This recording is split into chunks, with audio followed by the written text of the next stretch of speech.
In an unknown world, there stood a tower called the Tower of God. This tower had the power to grant any wish, be it fame, riches, power, or even godhood. However, there was a catch. To obtain what you desired, you had to climb the tower, face its challenges, and reach the very top. At the pinnacle of the tower, everything you desired could be yours. At the bottom of the tower, in a dark and lonely cave, lived a boy known as the 25th Bomb. Bomb had no idea how he ended up in that cave. In fact, he had no memories of his life before. Bomb found himself in the cave for days, and all he wanted was to escape. He tried with all his might using the rocks he found in the cave to break through the cave's ceiling. Living in the darkness had grown tiring, and he longed to see the light. Bomb persevered, and after some time, he succeeded. He made a hole in the cave's roof, and light poured in. It was through that hole that Bomb first saw a girl named Rachel. She had heard Bomb's efforts and had broken the roof with a rock to help him. Rachel climbed inside the cave, and she and Bomb quickly became friends. Their bond grew stronger, as Rachel was the first person Bomb had seen since he woke up in that cave. She helped Bomb relearn many things he had forgotten and told him about the stars that shone at the top of the tower. Rachel had a dream of seeing those stars. She aspired to climb the tower to make that dream come true. But Bomb, who only knew the cave and his best friend Rachel, wanted her to stay with him forever. One fateful day, Rachel made the decision to leave and run towards the tower's entrance. Determined to chase her dream of seeing the stars, Bomb ran after her, desperately trying to stop her from leaving him. He caught up to her and asked her where she was going. Rachel apologized and explained that she had to leave him behind because she was determined to climb the tower. In that moment, Rachel was enveloped in light and started disappearing. Simultaneously, the tower's doors swung open, and a massive, powerful hand extended down towards Bomb. Driven by his obsession with Rachel, Bomb somehow managed to enter the tower as well. He awoke in a grand corridor and met the tower's guardian, Head-On. Head-On seemed pleased that Bomb had arrived. Bomb was surprised that Head-On knew his name, thinking that perhaps Rachel had told him. Bomb urgently asked where Rachel was, but Head-On interrupted, telling him that all the answers he sought lay at the top of the tower. Head-On then presented a question. Would Bomb be willing to take the necessary test to climb the tower and find what he was searching for? Bomb was determined to find Rachel and would do anything to bring her back. He couldn't bear to see her go. Head-On then altered the room and revealed a cage behind Bomb. Head-On explained the rules. To pass the test, Bomb had to enter the gigantic cage and break a large ball inside it while avoiding the attacks of an armored steel eel also inside the cage. If he succeeded, he would pass the test and move on to the next floor of the tower to continue his search. Head-On warned Bomb that the test was extremely difficult and that he could withdraw now. The tower was dangerous, and someone as weak as Bomb could lose their life attempting it. However, Bomb paid no attention to Head-On's words and rushed towards the cage. Just as he was about to enter, a girl stopped him by kicking him in the face. The girl was named Yuri, and a boy named Evan accompanied her. They started speaking a strange language that Bomb couldn't understand. Evan had a special ball called a pocket, turned their words into something Bomb could understand. They explained that Bomb was an irregular, which meant he came into the tower all by himself, unlike other regular folks. Bomb was on this journey to find his friend Rachel, and that's why he ended up in the tower. Head-On came over to them and figured out that Yuri was a princess of Zahard. She introduced herself and Evan. Head-On warned Yuri that if the big boss of the tower, Zahard, found out she was helping Bomb, there would be big trouble. Yuri thought the test was too tough for a newcomer, and she said even folks on the 20th floor would find it hard. But Head-On said Bomb was an irregular, and Yuri thought he was harmless. Evan thought the same. Head-On had an idea. He told Yuri that if she wanted to help Bomb so badly, she should lend him a special sword called the Black March. It was part of a legendary set of swords in the tower. Evan wasn't too sure about this idea, as only the princesses were supposed to use it. Yuri finally agreed and handed the Black March to Bomb. She said she did it because he had a pretty face. Bomb took the sword and went into the cage, where the giant eel attacked him. Bomb tried to fight the eel with the sword, but had some trouble when the eel ate him, and Bomb injured it from the inside. He succeeded in getting away from the eel and focused on the ball. Bomb kept trying to break the black sphere, hoping for a miracle, but the eel came back to attack him. Evan shouted for Bomb to ask the Black March for help. Yuri said the sword wouldn't listen to her, so it wouldn't help. But Bomb talked to the sword, and it lit up. The sword's spirit spoke to him and agreed to help because he was cute. With the Black March's power, Bomb defeated the eel, broke the sphere, and moved to the next floor. Yuri tried to follow, but Head-On stopped her and killed the eel with his staff. Now, Bomb found himself on the second floor, where a big battle with around 400 people was taking place. It was a much better environment than the dark and creepy previous floor. Bomb was amazed, but he had no time to enjoy it. A voice from a floating black cube called a lighthouse announced they had to fight until only 200 were left to move on. The test started, and Bomb used his sword to defend himself from others who tried to attack him. However, he soon faced a big, multiple-eyed creature. He was in trouble when two new people, Kaon Agro Agnes and Rak Wraithrazor, came to his aid. Rak wanted to hunt Bomb, and Kaon was curious about the Black March sword. Rak really wanted to fight Bomb because he thought of him as prey. Bomb looked at his rifles and saw that Rak was pointing his lance right at his head. Kaon wondered why a talking alligator like Rak would be valuable. Bomb saw a chance to get away, and moved a bit. Kaon teased Rak by asking if he was Bomb's pet. But Bomb said that Rak wasn't his pet because Rak was trying to attack him. Rak got mad and stomped his feet, saying his name was Rak Wraithrazor, and that he wanted Kaon to call him that. Kaon thought Rak was just like the other people who wanted to fight. He decided to leave, but he noticed something on Bomb's sword. It had the same mark as the 13-month series swords, and this made Kaon curious. He made Rak fall and then ran away with Bomb. Rak got up, calling them turtles, and tried to find them. While Kaon and Bomb hid behind the guy with multiple eyes, Kaon introduced himself, shook Bomb's hand, and asked where he got the Black March. Bomb told him that Yuri had lent it to him to reunite with someone. Kaon found this interesting and asked Bomb to go with him. Bomb agreed because Kaon was the only person on the floor who hadn't tried to attack him. Kun stepped back to avoid a confrontation in the waiting room. Then, it was their turn to proceed with the test. They entered a room with a giant clock, and red doors appeared. A man named Yuhan explained the test. They had to open the correct door to pass, but they could only choose one door, and they had 10 minutes. Yuhan wouldn't give them any hints. Kun analyzed the situation, pondering what the right door could be. Rak was running around chaotically, and Bomb tried to calm him down. Kun tried to focus, but he couldn't come up with a solution. He remembered his mother's warning about not trusting anyone and tried to disregard the clue from the balloon man. He also thought about a girl named Maria who had betrayed him when she became a princess of Zahard. He couldn't trust anyone. With 4 minutes left, Kun was still thinking. Just before the 5-minute mark, Rak, driven by instinct, kicked open a door, and they passed the test. Yuhan congratulated them and explained that they just had to open any door before 5 minutes had passed. Yuhan knew about Kun's past and mentioned how Maria had traumatized him, making him someone who never made decisions unless he was absolutely sure. He also said that Kun needed companions who could make instinctive decisions, like Rak, and protect those eyes that don't know any doubt, referring to Bomb. Kun left without saying anything, and Yuhan wished him farewell, hinting that he knew what was in Kun's briefcase. Afterward, other groups also passed the test, including one with a guy who was always sleeping named Fonsicle Laura and another with Anar. Bomb tried to ask Kun about Maria, but Kun didn't want to talk about it. On the lower floors, tests were still going on, and on the second floor, there was a group of hooded individuals. One of them resembled Rachel. They defeated everyone who participated in the tests, which was against the rules. Hwant, the examiner in charge, informed Yuhan about the group that had passed both tests. Yuhan agreed to help and contacted Liro Ro to resolve the matter. Bomb went to get a drink for Rak but realized he didn't have any money. Shibisu approached and bought him the drink. Shibisu introduced himself and his team, consisting of Anok and Hats. Bomb thanked Shibisu and introduced himself as well. Shibisu felt a connection with Bomb and wanted to make it to the final together as acquaintances. Liro Ro then informed them about an extra test, the crown game, which wasn't mandatory. But most participants chose to participate. In this game, teams fought to reach the throne, and one member had to wear the crown. Their teammates protected the crown wearer while defeating other groups. Liro Ro mentioned that the new group, the hooded individuals, would participate as well. Shibisu's group decided to participate first, with Anok using her weapon, the Green April, to fight the other group. She defeated her opponents and put on the crown, ensuring no one could take it.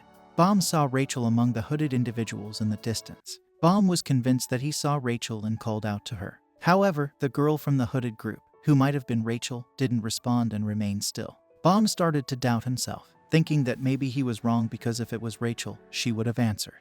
So, he refocused on the game. Liro Ro mentioned that Shibisu's group now had the crown, and he began a countdown for the next group to challenge them. Rak wanted to go next, but Kun advised waiting to make the best move. The countdown ended, and 2 more groups entered, a random group and Laura's group. Hats and Shibisu split up to protect Anok and the crown. Hats handled the random group, while Shibisu fought Laura's team. Laura, who was usually asleep, woke up and attacked Anok using Shinsu, making her angry. Anok dodged the attacks and used her Green April to counter Laura's group, causing the Black March to react strangely. Anok noticed the Black March's influence and stopped her attack, causing Laura's group to decide to leave the game. Anok destroyed their cell and confronted Bomb, demanding the Black March. Bomb refused, and Anak tried to take it by force but was stopped by Lero Ro, who disqualified her for leaving the throne. Anak proposed a bet to Bomb.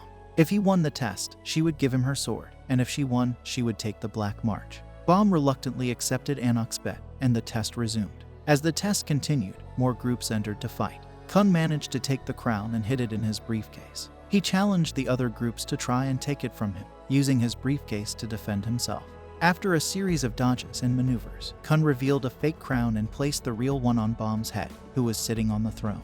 At that moment, the hooded group, led by Rachel, decided to take action.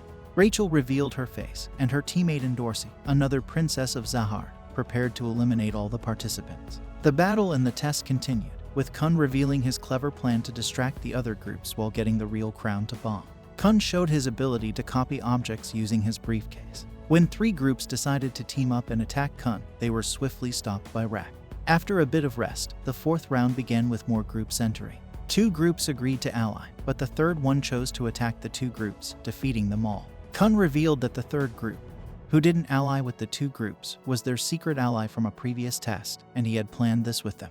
Bomb's group saw their allies return to the cell but realized they got disqualified for helping them. Kun explained that they have to win the bet with Anak and explore the tower together. The final round started with the 4 remaining groups. A woman with a multi-eyed mask quickly defeated the other groups, leaving only Bomb's group, the hooded group, and her own. She went straight for Bomb but was stopped by Rak. She then charged at Bomb after managing to get Rak out of the way, and Bomb was defended by Endorsi from the hooded group. In the middle of the battle, Bomb recognized Rachel's voice but couldn't see her face due to the hood covering it. Rak asked Kun if he bribed the hooded group, but Kun explained that they were from a different testing floor and seemed uninterested in the crown. Kun and Rak defeated the other members of the masked woman's group. During the battle, the masked woman attacked Rachel, causing her hood to fall and revealing her face. Bomb rushed to protect Rachel but was struck on the head and fell to the ground. Determined to protect Rachel, Bomb subconsciously activated his Shinsu and seriously injured the masked woman, whose name was HWA Ryan. Bomb then tried to deliver the final blow with the Black March, but it stopped him by freezing time and manifested in its female form. The Black March told Bomb to calm down and enjoy his reunion with Rachel. It kissed him on the cheek, causing him to faint. Meanwhile, Yuri was desperately searching for a way to reach Bomb on the testing floor. Evan commented on Yuri's urgency, and they were interrupted by a big man named Curtin, who mentioned a safe place for advancing. Yuri agreed that they should move, and Curtin wondered if Bomb, the rookie, was that important. Yuri only said that when Curtin saw Bomb, he'd understand, as the boy possessed tremendous power. Back on the testing floor, Bomb was still unconscious on a stretcher, with Kun taking care of him. Lero Ro approached Yuhan to explain what had happened during the test. The crown game had ended in chaos, with the crown destroyed by Bomb's Shinsu. Lero Ro asked Yuhan why he had organized the game. Yuhan explained it was due to a mistake made by Quan, and his goal was to help the hooded group advance without Evankel noticing the other groups. Lero Ro noted that the hooded group had completely ignored the crown and suspected that one of the girls in that group seemed to know one of the examinees, which went against Hedon's rules. Yuhan reminded Lero Ro that they conducted tests to expel dangerous ideas or powers from the tower. He asked if they had found anyone like that, and Lero Ro replied that they hadn't. Yuhan believed that organizing the crown game was worth it. Lero Ro decided to leave, but before he did, he asked Yuhan about controlling Shinsu without making a contract with an administrator. Yuhan admitted it went against the tower's laws, but mentioned an irregular named Yurek Mazino who could do it. As Lero Ro walked down a corridor later, he realized that Yuhan had avoided the question because it seemed that Bomb didn't control Shinsu. He was Shinsu itself, which posed a clear danger to the tower. Back in his room, Bomb was still asleep. Kun spoke to him, urging him to wake up soon as there was another test the next day, and Bomb would be disqualified if he didn't wake up and participate. Rachel interrupted them, asking Kun for a favor. As Bomb remained unconscious, Rachel confided in Kun about how Bomb had pursued her when she first mentioned her intention to climb the tower. She never imagined they would meet again, which is why she asked Kun to lie to Bomb when he woke up, making him doubt whether he really saw Rachel. Rachel wanted to avoid problems between them, believing they became burdens to each other when together. Kun thought Rachel was being selfish because Bomb truly wanted to be with her. Meanwhile, Anak held the Black March and gave it to Shibisu, telling him to communicate with the sword because it didn't talk to women. Shibisu tried to talk to the sword, but it rejected him for not being handsome enough. It turned out the Black March only liked handsome men. Anak left with the sword, and as she did, Endorsi met her and continued the condescending tone she had started during the crown game. Endorsi explained that the Black March belonged to Yuri, the only princess chosen in the last 500 years to receive one of the 13-month series swords. She warned Anak to reconsider keeping the sword, once again calling her an imposter. In another room, Kun pondered how he couldn't let Bomb continue associating with Rachel. Just then, Bomb woke up, and they told him he'd been sleeping for 5 days. Bomb worried that he might have missed something important and jeopardized the team. But to his relief, they explained that there was a 3-day break for all the participants after the Crown Game incident. All was well. After the break, all the participants gathered in a large room to select their positions in their teams before moving on to the 4th test. Lero Ro explained that tower battles are conducted in teams, and these teams must have specific positions. There are 5 types of positions: Fisherman for close combat, Spearbearer for ranged attacks, Lightbearer for strategy and information, Scout for analyzing enemies, and Wave Controller for Shinsu control. Kun asked if the injured participants would be disqualified, and Lero Ro mentioned they would be if they couldn't participate, referring to Bomb. Lero Ro suggested he fit the Wave Controller position, but the instructor for that role, Yuga, wouldn't arrive for 2 more days, so there was time for Bomb to recover. 2 days later, Bomb woke up, and Kun informed him of the news. Kun also mentioned Rachel, and made Bomb believe the girl he saved was a stranger, which saddened him. Kun tried to cheer him up, saying that as Bomb climbed the tower, he would eventually encounter Rachel. He gave Bomb new clothes to replace the bloodstained ones from the previous battle. Bomb changed into the new clothes and thought about going to Rachel's room.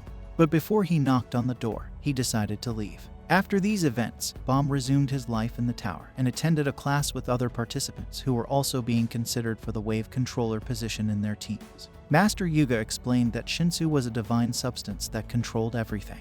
To use a fixed amount of Shinsu on each floor, a contract had to be made with an administrator. Laura was the only one among them who had already made such a contract while he was asleep.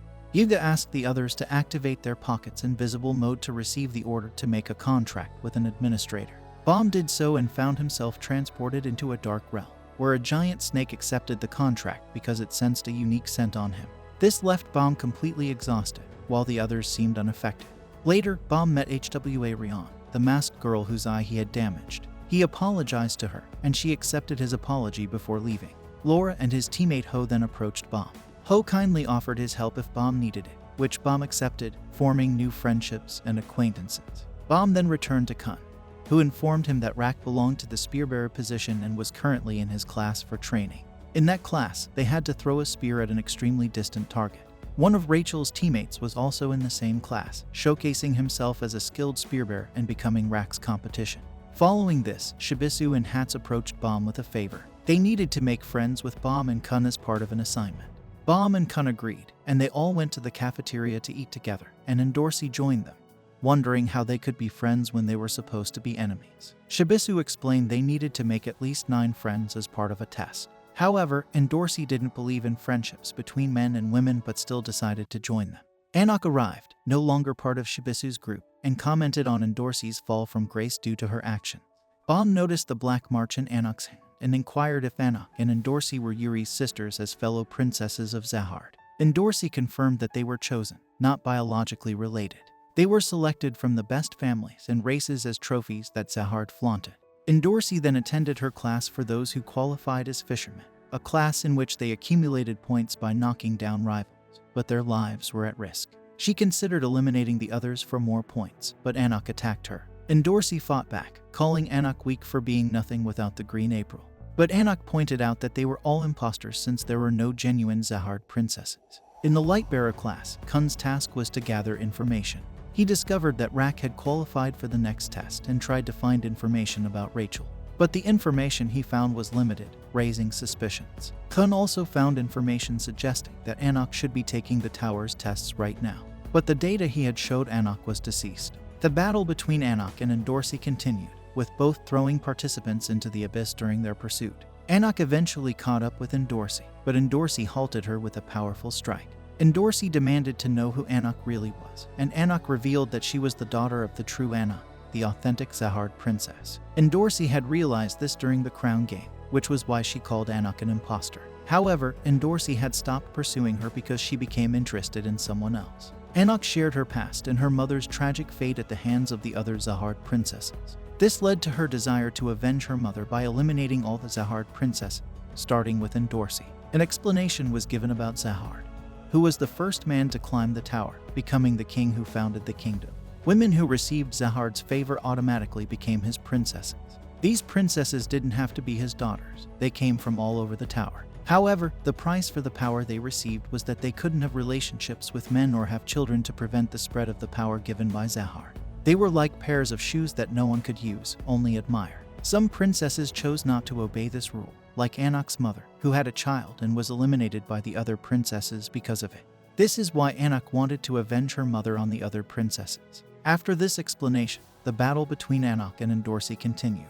Endorsi dodged all of Anak's attacks and mentioned that Anak's mother had made a grave mistake because she couldn't propagate the power given to her. Anak became enraged and managed to get close enough to Endorsi to break her guard and push Endorsi off the edge. But Endorsi grabbed Anak and pulled her down as well, ending the test. In the depths of the platform, both were still alive and started arguing. Endorsi asked Anak if her mother, who had treated her well after becoming a princess, ever regretted what she did. Anak told her no, remembering the moment when she said goodbye to her mother before her mother was killed. In Baum's class, they were casting some sort of spell using Shinsu as part of their training for the upcoming test selection.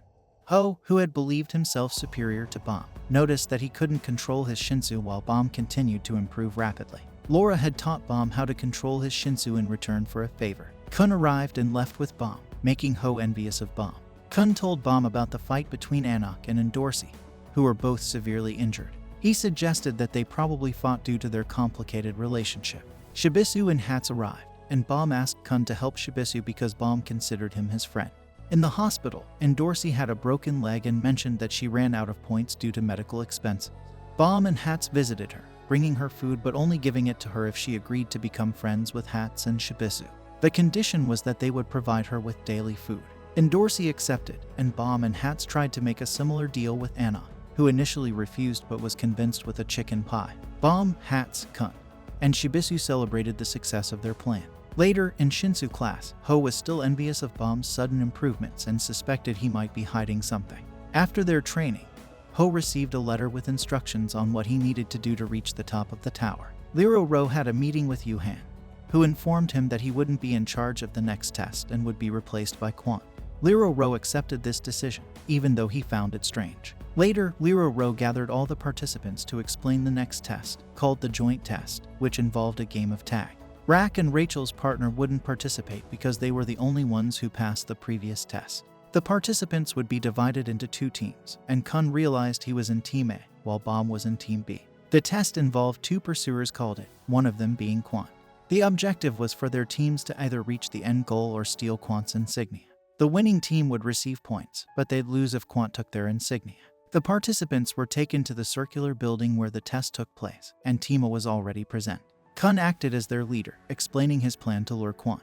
They used Shibisu as bait, and while waiting, they managed to attract Quant. Tima had Anak as their it, and she tried to steal Quant's insignia, but Quant dodged her ambush, making him quite angry. This was why Liro Ro wanted to be in charge of this test because when Quant got angry, he lost control. To Liro Ro's surprise, Quant held back and gave the participants a 111-second head start before chasing them. Liro Ro had doubts, but Yuhan believed Kun had a more elaborate plan. In Team B, Baum was determined to find Rachel, who was using the name Michelle to hide her identity. Endorsi informed Baum that Rachel had already left, and when he asked why Endorsi chose her for their group, she explained it was the only option. Back in Team A, they continued running towards a bridge, hoping to win the test. Kun knew that Quant wouldn't make it easy for them, and Quant, after finishing his count, began chasing them. Kun organized the team, with Anak getting into an elevator that needed 10 minutes to reach the bridge. The rest of the team had to keep Quant occupied for at least 5 minutes. As Quant began climbing the stairs, the team set up an ambush. Quant understood the plan and decided to teach them a lesson. He used incredible speed and shadows to defeat the participants on the stairs within a minute. Anak exited the elevator and was escorted by her group. Quant caught up to her quickly as the others had been defeated. Shibisu suggested waking up Laura to help them, but Kun doubted Laura would assist since he had practically passed the test already. Liro Ro observed the situation and assumed they had already lost because Quant was getting closer to Anak, knowing which exit they were headed to. Rack warned Liro Ro not to underestimate Kun. Liro Ro considered the possibility that Kun had copied the insignia with his briefcase to confuse Quant. However, Yuhan explained that the insignias were modified with Shinsu and couldn't be copied. Shibisu and two others tried to stop Quant but were easily defeated. Kun was informed they lost sight of Quant. Quant reached the bridge where Anak was headed but encountered Kun. Quant asked about Anak, and Kun told him she had jumped to the lower exit.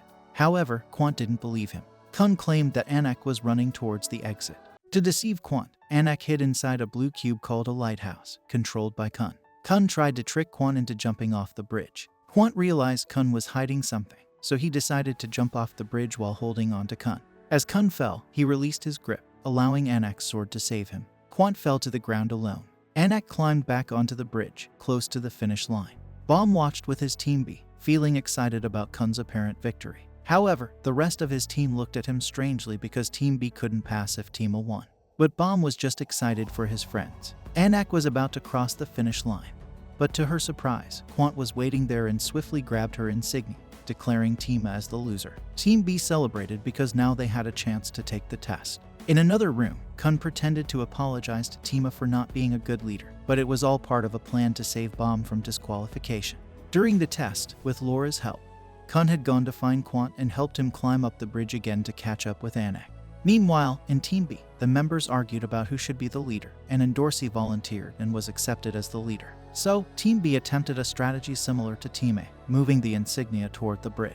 Endorsi, Bomb, and 2 others took the elevator, while Hats and a couple of spearbearers took the stairs. Serena and Ho waited at the entrance. Serena shared her loss of motivation with Ho, explaining that in the next test, they might have to fight and even harm the people they had come to consider as friends. She recalled a story of how she and her friends were thieves until a ranker came and killed them. Head-On had saved her and brought her to the tower. Initially, killing didn't bother her, but now she was uncertain because of the connections she had formed. Ho, on the other hand, didn't care and showed that he was willing to step on others to advance further. Hats became alert as he sensed Quant approaching. He got ready and instructed the other spear bearers to prepare as well. When Endorsi and the others reached the bridge, she suddenly betrayed her teammates by attacking the 2 who weren't Bomb. Endorsi shared her painful past with Bomb and the group, describing how she came from a family that made adopted girls fight to become a princess of Zahard. She revealed that she had to endure a life of hardship, watching the other girls eat well while she had to eat stale bread. Eventually, she fought and defeated all the other adopted sisters to become a princess candidate. Endorsi expressed her desire to eliminate some members from Team B, as only 4 could pass the test, and there were currently 6 in the group. She was determined to secure her passage to the next stage of the tower's trials. She told Bomb that he would have to make tough choices too if he wanted to climb with Rachel. Bomb struggled to understand this logic. In the meantime, Hats prepared an ambush with the 2 spear bearers, intending to take advantage of Quant's arrival. Quant arrived somewhat irritated about having to accept Kun's help from the previous game. Meanwhile, Ho left Serena alone, as he was beginning to act on his own accord. Back with Endorsi, she continued to fight against the 2 participants she aimed to defeat. Bomb tried to reason with her, reminding her of her own past when she was weak. But when she let her guard down, one of the participants attacked her. Bomb stepped in to protect Endorsi, but then he decided to find Rachel on his own. Rachel was in her lighthouse when Ho interrupted her. He took her hostage, knowing that he could use her to manipulate Bomb. He claimed he had received a mysterious letter instructing him to do this. The test transmission was temporarily stopped to prevent the other team from witnessing these events. Lero Ro wanted to interrupt the test, but Yuhan insisted on continuing. Hats fought Quant to buy some time, but he was clearly outmatched. He had hoped the spear bearers would ambush Quant, but they betrayed him, fleeing and leaving him to fend for himself. Quant realized this betrayal and decided to confront the traitors. Ho, holding Rachel hostage, panicked as he noticed Bomb approaching. Ho demanded that Bomb fight Quant to save Rachel's life. Bomb, driven by his love for Rachel, agreed without hesitation. Quant used Shinsu to immobilize Bomb, as he was more interested in pursuing the it for the test. Ho, in his desperation, ended up stabbing Rachel. Bomb managed to use the same immobilization technique he learned from Quant, incapacitating Ho. As Ho lay on the ground, he revealed his envy and explained how his own weakness had prevented him from protecting anyone in his village. He admitted that he didn't actually want to harm Rachel but had targeted Bomb out of resentment. Then, Ho tragically took his own life. Serena arrived at the scene to find Ho already dead, and Quant approached them to inform them that the test must continue. Bomb couldn't believe he had lost his friend Ho, and was deeply concerned for Rachel. Endorsi also arrived to engage Quant in a battle that she ultimately won by tricking him into believing he had stolen her badge when, in fact, she had taken his. From the control room, Yuhan declared the test over, with Team B emerging as the winners. The next day, Rak tried to explain how Rachel's companion vanished, and they asked Endorsi about him. And Dorsey said she didn't know him well because he was always quiet, and when she found him, he was already with Rachel. Kun returned to his room, thinking about the fact that only 2 wave controllers would pass the test, referring to Bomb's position. He realized that Laura would likely qualify and that everything he did was to ensure Bomb earned enough points to pass. This included convincing Laura to help with his plan and swapping the original letter that Ho received with a different one. A bit later, while Kun was resting in his room, he was interrupted by Rak, who called him to the door. Kun opened it and found a miniature Rak. Rak explained that it was Yuhan's fault, as he had bumped into him in the corridors and called him a tiny dwarf. But by the time he realized who he was, Rak had become the dwarf.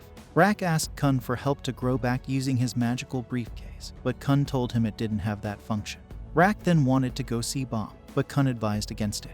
He sensed that Bomb had no intention of continuing to climb the tower. Bomb's sole motivation had been Rachel, and now that she was in a coma, he might stay with her. Rak didn't care and said he would drag Bomb along if needed, asking Kun if he wanted Bomb to stay stuck there. Kun admitted he couldn't do anything, but Rak insisted that he could. As Rak was about to leave, Bomb appeared and informed them that Rachel could no longer walk due to her wound. He had decided to continue climbing the tower and be Rachel's legs. Bomb didn't care about reaching the tower's summit or the stars. He just wanted to help Rachel. Hearing this, Kun remembered his own relationship with Maria and reflected on what might have happened if he had abandoned his goals back then. Bomb asked for their help, and Kun pushed Rak aside, telling Bomb to count on him. Kun was proud of his clever and cunning tricks and promised to help Bomb reach the top. Bomb then requested a favor, asking for a chance to say goodbye to Ho with a kind of funeral. Serena, who had been close to Ho, arrived, as did Shibisu and the others who considered Ho a friend. Quant and Liro Ro also joined, and a small ceremony was held with a toast. Later, Bomb was with Rachel, thanking her for attending the funeral despite Ho's actions. Rachel began to cry and confessed that she had abandoned him because she wanted to see the stars and considered his weakness a nuisance. She told Bomb she was no longer the Rachel he loved and said he could abandon her if he wanted. Bomb remembered her as the light in his life, the person who saved him from his dark world. He explained that now he had many friends, but she was the first person he had ever met, and she was irreplaceable to him. Rachel apologized for everything and cried. During the night, Serena left the tower without saying goodbye to anyone. Shibisu had anticipated her departure and waited at the exit to bid her farewell. Serena asked him not to meet the same fate as Ho and gave him the dagger she had used. In another scene, Master Yuga secretly talked to someone, mentioning that they would soon retrieve the Black March and the Green April. However, he was interrupted by Yuhan, who discovered his true identity as Ren, the 67th agent of Zahard's Royal Enforcement Division.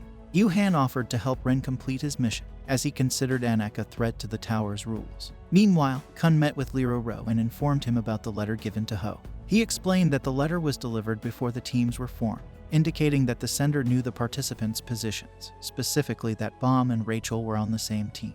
This meant the source of the letter was likely one of the test organizers. Later, Liro Ro sought out Yuhan to announce the successful participants. In a subsequent room, they announced the passing candidates by class: fishermen, spear bearers, scouts, and wave controllers who had qualified.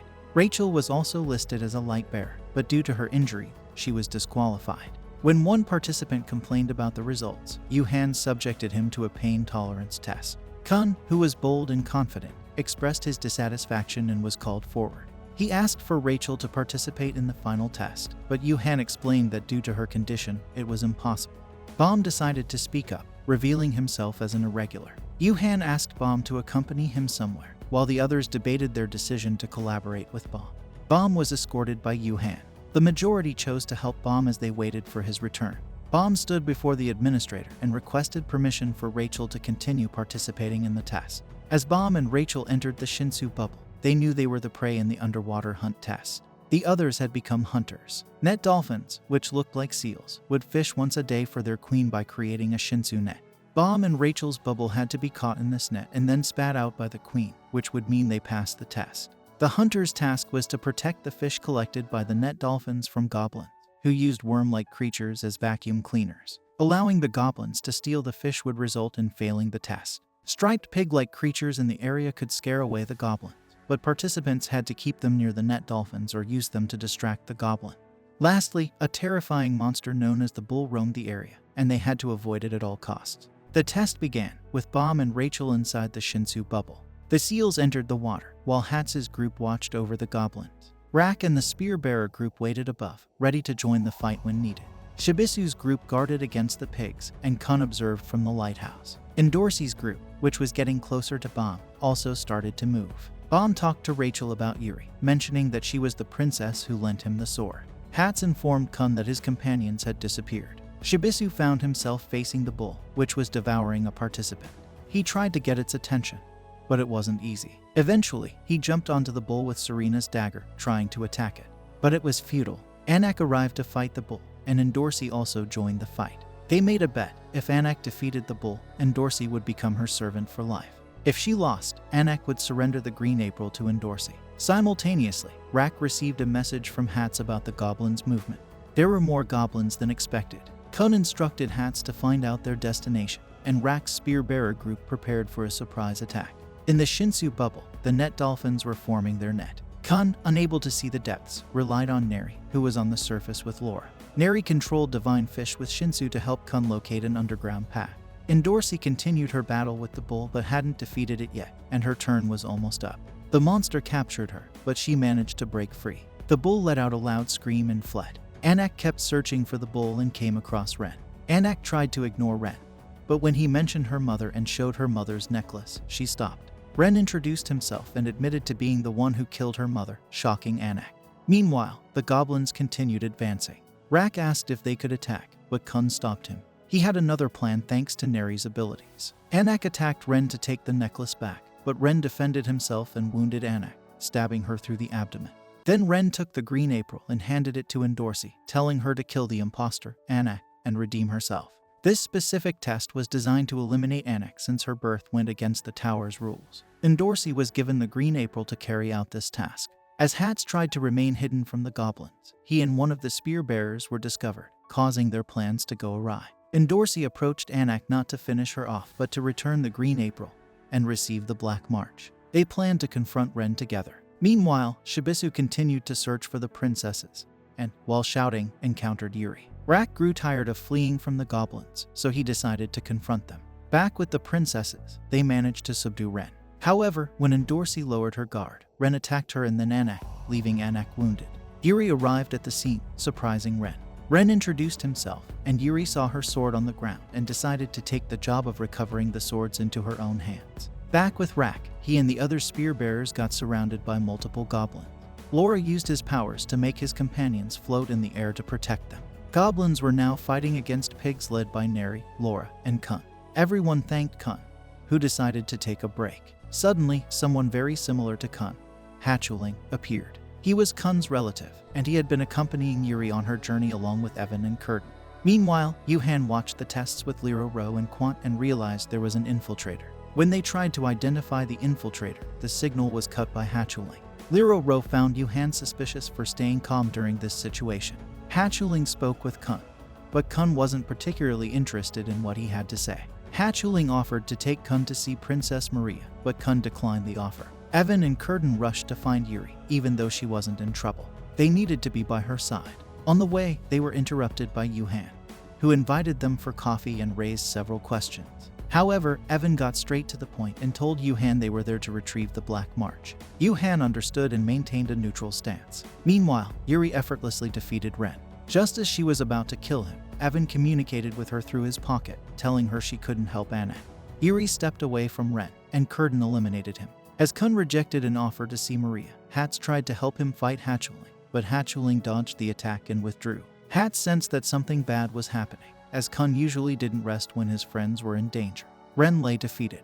While Yuri managed to retrieve the Black March, Ren told Yuri that what she was truly seeking was Bomb, who had been targeted by the bull. Bomb was conversing with Rachel, mentioning that he was no longer the same because he now had friends and could control Shinsu to some extent. Suddenly, the bull arrived and began attacking him. Yuri wanted to intervene, but Anak and others urged her not to, as it would disqualify Bomb. They decided to trust Bomb to pass the test. Bomb struggled against the bull, sustaining multiple injuries. Eventually, he freed himself by detonating the monster from the inside using his Shinsu, emitting a radiant light. After defeating the bull, Bomb collapsed into Rachel's arms. Yuri trusted Bomb's friends, so she took the Green April and left a message for Bomb with Shibisu, asking him to tell Bomb that she would be waiting on the 77th floor. She then departed with Evan. Evan encountered HWA Ryan, who turned out to be a guide as well. He didn't understand why she was in that place. Returning to Baum and Rachel, they were about to be engulfed by the queen of the net dolphins. Baum believed they would pass the test and could climb the tower together. Rachel asked to hold his hand, but then surprisingly pushed him out of the Shinsu bubble, sending him plummeting into the abyss. Baum was left in shock as he watched Rachel distance herself and sink deeper into the depth. Rachel appeared strangely calm after betraying her closest friend, Baum. We glimpsed a memory of how she first arrived at the tower. She wasn't the chosen one, Baum was. Head-On, the guardian of the first floor, showed Rachel an image of a savior awakening, making it clear that Baum was the person they were waiting for. Rachel begged to climb the tower and said she would do anything. Head-On agreed to give her a chance, but with a test, she had to stop Baum herself. Rachel accepted but claimed she was too weak, so Head-On offered her a powerful guardian to fight on her behalf, and even promised to bring her back to life once if needed. This guardian was the same companion she met in Dorsey. The companion sacrificed its life to bring Rachel back, enabling her to catch up to Baum and attempt to stop him. Over time, Rachel's envy and resentment towards Baum grew. She was frustrated by his expanding circle of friends and the attention he received. HWA Ryan and a ranker assisted Rachel in stopping Baum as part of a plan to get her closer to him. Rachel's scheme succeeded, and she found herself alone with Baum again, intent on ending him once and for all. In the end, Rachel betrayed Baum and pushed him out of the Shinsu bubble. Subsequently, Rachel lied to the others, claiming that Baum couldn't survive the bull's attack. Later, Lero Rowe gathered the participants and announced that Baum's body could not be found, suggesting that he might have been devoured by the fish. The test concluded and everyone passed. Baum's friends, except Kun, vowed to honor their promise to take Rachel to the top of the tower to see the stars. Kun harbored suspicions about Rachel but pretended to go along with the plan. Lero Rowe decided to step down and invited Quant to investigate the matter further by continuing to climb the tower. Meanwhile, Yuhan led the remaining participants to carry on their tests in a different location. Baum was revealed to be alive and was found by HWA Ryan. He awakened and sought to understand why Rachel had attempted to harm him. HWA Ryan informed him that he needed to climb the tower again to uncover the answers to everything. She offered to assist him in his training. Several years passed, and we witnessed Baum as an adult with his back to us, continuing his journey to ascend the tower. The story begins with Yuri, who returns to her place in Zahard. At the gate, she meets her older sister, Mashini. Mashini congratulates Yuri on collecting the green and black swords, but also mentions that it's a big responsibility for such a young girl. Hearing this, Yuri gets irritated and retorts, saying, "You're getting old too, so why don't you give me your yellow sword?" With that, Yuri walks away. Next, Yuri visits another sister, named Repelista. Repelista is busy with something on her laptop. Upon seeing Yuri, Repelista congratulates her and remarks that only Garam had 2 swords before. Now that Yuri also has 2 swords, Repelista suggests Yuri collect the rest. Yuri responds that she's not interested. Yuri then asks Repelista to help her find Bam. Repelista tells her that Bam is dead. Yuri insists that she saw something special in Bam, and that he couldn't have died so easily. Repelista agrees to help, but asks Yuri to do something for her in return, to which Yuri agrees. After Yuri leaves, small blocks start forming around Repelista's room.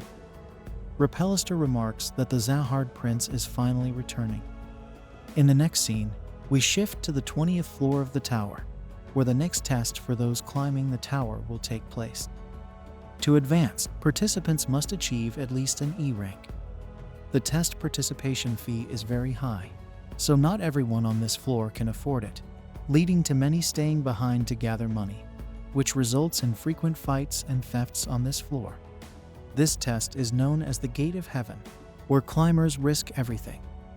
We see a boy preparing to take the test, but a girl using firepower bumps into him, causing him to lose consciousness and fail the test. Afterward, while the boy is in the bathroom, a man arrives and demands the money the boy borrowed for the test. The boy, unable to pay, tries to flee, but the man uses his power to catch him, saying he knows everything about him. We learn that the boy has borrowed money from the man several times for the test, but has never passed. The boy apologizes, and the man gives him one more chance, making him sign a contract. According to the contract, if the boy fails to repay, the man will sell the boy's body parts to recover his money. Later, A young girl who works as a food delivery person arrives at the boy's house with food. Seeing the man, she asks the boy what's going on, and the boy explains everything. The girl mentions that she too had failed the test several times. We notice a ring on the boy's hand with 3 eyes on it, the same symbol shown at the beginning of the episode at Zahard's place. The boy finishes his meal, and the girl wishes him good luck before leaving. The next day, the boy arrives for the test again. The first round is a survival round, where each candidate must survive for 30 minutes, during which they can attack each other. As the round starts, the boy draws his weapon and charges into the room, shouting his name, Wang Nenya. He sees many candidates lying on the ground and a scary-looking boy with a large braid standing before them. Seeing this, Wang Nen becomes even more anxious. He notices the candidates on the ground start disappearing and realizes that if he loses here, he'll face the same fate. Wang Nen suggests, "Why don't we become friends?" He then extends his hand to the braided boy for a handshake, but the boy doesn't respond and silently goes to sit in a corner. Confused, Wang Nen follows and sits beside him, trying to start a conversation, but the boy remains silent. Soon, the gate opens again, and a boy with a wing on his back enters. Wang Nen initially thinks about fighting him, but quickly realizes he can't win. So, he tells the winged boy the same thing he told the braided boy. The 3 of them then sit quietly together. After a while, a girl enters, and Wang Nen makes a deal with her too. Now, there are 4 people sitting there. Shortly after, another girl enters, and the previous girl knows her. We see that the winged boy starts to like the new girl. With a total of 5 people now, Wang Nen wonders why no one seems concerned about the test, which should involve eliminating each other to reduce competition. Frustrated, Wang Nen stands up and yells at the 2 girls, saying, "I'm risking my life here, and you all are making friends?" He then tells the younger girl not to forget that people initially help their friends climb the tower, but once they become useless, they abandon them. This makes the younger girl cry, and she apologizes, saying she's useless but wants to climb the tower to see her parents. The other girl tries to console her, and the winged boy stands in front of Wang Nen, making him stop. Soon, the last candidate arrives. He looks very serious and evil, wearing a ring in his ear. Seeing Wang Nen, he says, "I understand, you're saving your energy for the next round. But what if the next test is a team test? Will these girls make us lose?" He then suggests a vote. If the girls get fewer votes, they should leave quietly. Wang Nen votes against the ringed boy and convinces the winged boy to do the same. The braided boy stands up and declares there's no need to vote. They will all go out. The ringed boy then draws a sword and places it on the braided boy, who retaliates by attacking him. The ringed boy dodges, and Wang Nen realizes the braided boy is very strong, but wonders if he can handle all 5 of them. The winged boy tells the braided boy that they are on the 20th floor, where no one can win easily, and he's wasting his energy on a useless fight. The braided boy responds that this isn't a fight, he just needs to defeat them. The winged boy and the ringed boy then team up to fight the braided boy. However, the ringed boy intentionally attacks the winged boy, causing the winged boy to switch targets. Taking advantage of this, the braided boy uses his power, causing a strong blast. It's revealed that the braided boy, like Bam, is a wave controller and wears a dress with a symbol opposing the Zahard family. One girl explains that this group spreads crime throughout the tower, and that they will be killed if it's really them. Seeing the braided boy's power, the winged boy and the ringed boy make a pact and together fight the braided boy. The winged boy holds the braided boy while the ringed boy attacks. The braided boy shakes off the winged boy and blocks the ringed boy's attack, hitting them both against the wall. With only 30 seconds left, Wang Nen tells the girls that if they avoid the braided boy for 30 seconds, they will survive. Everyone starts running around. The braided boy tries to catch Wang Nen, who manages to evade him, shouting that he will reach the top of the tower no matter what. Hearing this, the braided boy recalls his past, revealing that he is Bam. At this moment, a timer goes off, and everyone passes the test. Bam is about to attack Wangnan again, but stops because attacking after the test would result in disqualification. Bam leaves, and everyone waits for him to go.